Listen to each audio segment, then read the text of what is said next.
네, 이번에는 미디어와 관련된 과학 소식을 살펴보고 언론의 과학 관련 보도 내용을 비평해보는 사이언스 앤 미디어 시간입니다. 네, 오늘도 성균관대학교 이경락 박사 나와 계십니다. 박사님 안녕하세요. 예, 안녕하십니까? 네, 이제 오늘도 지난 시간에 이어서 먹거리 관련한 보도나 이제 프로그램에 관련한 네. 그 문제점에 대해서 좀 살펴볼 텐데 예. 과거 그 공업용 우지나 포르말린 통조림에 대한 오해 말고 또 최근에 잇따른 좀 비슷한 사례들도 있을까요? 예, 오늘은 방금 말씀하신 대로 그 최근에 먹거리 관련된 문제점에 대해서 이야기를 해볼 텐데요. 네. 크게 그 두 가지 관점에서 살펴보도록 하겠습니다. 네. 하나는 과학적 검증의 부족이나 그 비과학적인 접근이고, 다른 하나는 이를 통한 과도한 불안감과 불신의 조장입니다.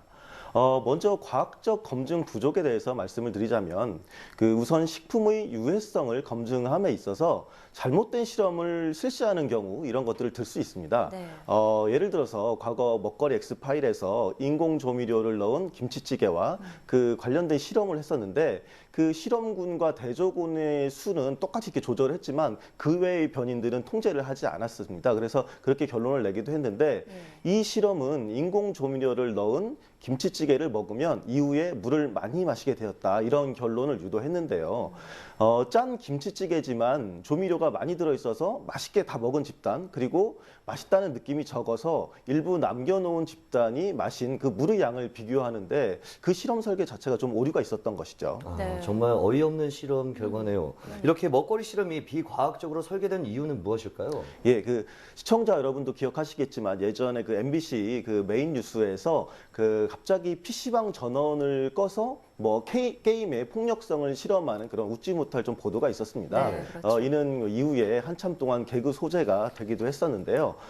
이러한 비과학적인 실험 설계가 뉴스나 교양 프로그램에 나타나는 가장 큰 이유는 제작진의 과학적 검증 노력 부족과 시간적 제약 때문이라고 볼 수가 있습니다. 네. 즉, 과학 보도에 있어서 지속적인 자문이 필요한데도 이를 시행하지 않고, 또한 실험의 전 과정을 묘사할 만한 충분한 방송 시간이 없기 때문에 그렇다고 볼 수 있습니다.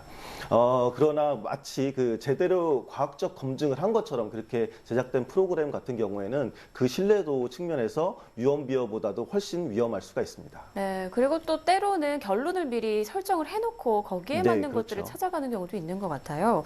또 어떤 프로그램은 아예 비과학적인 내용을 다루기도 한다고요? 예, 그렇습니다. 이른바 비과학적 프로그램으로 이제 생각을 하시면 네. 많은 시청자들께서는 심령 프로그램 이런 것들을 좀 떠올리실 텐데, 먹거리와 관련된 내용에도 이런 비과학적인 내용이 많습니다.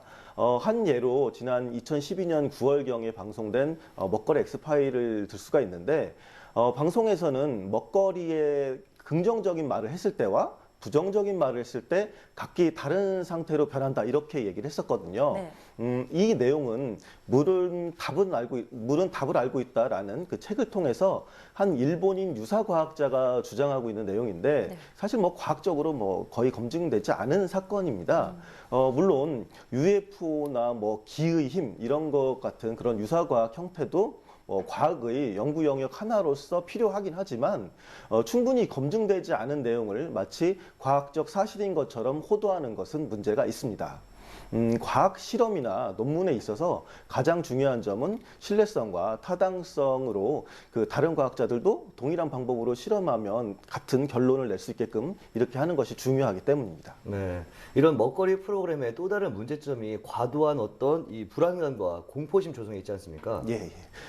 최근 방사능 수산물이나 원산지 허위 표시 먹거리 등 때문에 많은 먹거리 문제들이 식탁화 고민으로 늘어나고 있습니다. 그래서 식품 자체뿐만 아니라 식품 성분에 대한 그런 불안감도 크게 작용을 하고 있습니다.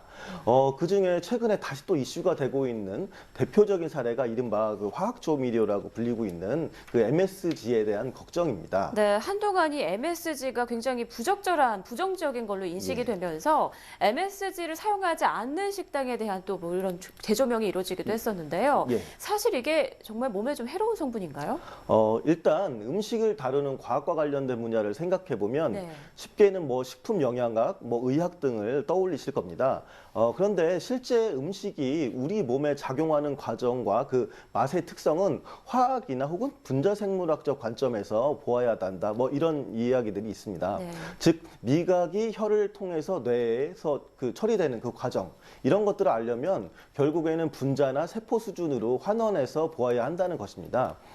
이에 따르면 우리의 그 기본적인 미각은 쓴맛, 단맛, 신맛, 쓴맛, 감칠맛 이렇게 총 5가지로 구성이 되어 있습니다. 그래서 혀의 맛 봉오리에는 미각을 인지하는 다양한 감각 신경이 분포하고 있고 이들 세포가 특정한 분자들을 딱 인지했을 때 우리가 이제 맛을 느끼게 된다 이렇게 볼 수가 있는 것이죠. 네. 특히 감칠맛은 아미노산 중 하나인 글루탐산을 그 단백질이다 이렇게 해서 느끼는 그 혀의 감각을 통해서 오는 건데요. 네. MSG라는 것이 모노소듐 글루탐산을 뜻하는 것인데 이것은 자연에서도 섭취할 수 있는 그런 고기 성분에도 충분히 이제 들어있는 그런 것입니다. 즉 고기 국물을 우려내서 자연적으로 나오는 글루탐산 성분과 화학 조미료에 있는 성분은 분자적으로 동일하다 이렇게 볼 수 있는 것이죠. 이 때문에 오히려 MSG의 무해성이 또 계속해서 반박적으로 이야기가 되고 있는 것입니다. 네. 게다가 지금 우리가 먹는 MSG 같은 경우에는 그 사탕수수를 주 원료로 해서 미생물을 발효시켜서 만들고 있거든요. 그래서 엄밀히 말하면 발효 조미료다 이렇게도 말할 수 있는 것이죠. 그런데 이를 화학 조미료로 부르는 것은 우리나라 이렇게 식품 동전이라고 좀 사전 비슷한 것들이 있습니다. 거기서 이것들을 천연 재료 같은 경우에는 천연 조미료는 그냥 천연 재료를 그대로 사용하거나 갈아서 만든 것 그리고 그 나머지 것들은 화학 조미료다 이렇게 분류했기 때문입니다. 그런데 네. 화학 조미료 하면 딱 부정적인 인식부터 그렇죠. 바뀌는 맞아요. 거예요. 아무래도 좀 화학적으로 뭔가 결합해서 만들어졌다 이런 이미지가 맞아요. 굉장히 많이 예. 있기 때문에 또 사람들이 그렇게 걱정하고 불안해하는 것 같은데 네, 그렇습니다. 그렇다면 지금 MSG에 대한 유해성 논쟁이 조금 과도하게 진행되고 있다 이렇게 볼 수 있는 건가요? 예, 그 많은 프로그램에서 MSG를 마치 유해 물질인 것처럼 묘사를 하거나 그 라면 스프를 뭐 음식에 넣는 것, 뭐 개그 프로 같은 데나 뭐 그 리얼리티 프로그램에서 나오는데 그런 것 같은 경우에 굉장히 뭐 일종의 속임수나 웃음거리, 개그 네. 소재로 그렇게 이용되기도 합니다. 그러나 이런 것들은 시청자들에게 그릇된 정보와 인식을 또 가져다 줄 수가 있습니다. 기본적으로 우리가 먹는 음식은 신체 활동을 유지하는 에너지원으로서 기능을 합니다. 그리고 이 과정을 좀 더 원활하고 즐겁게 하기 위해서 조미료가 첨가되기도 하는 거고요. 그래서 MSG만 놓고 보면 이 성분은 비록 신체 에너지로서 큰 이익이 되지는 않지만 해가 되는 것도 아닙니다.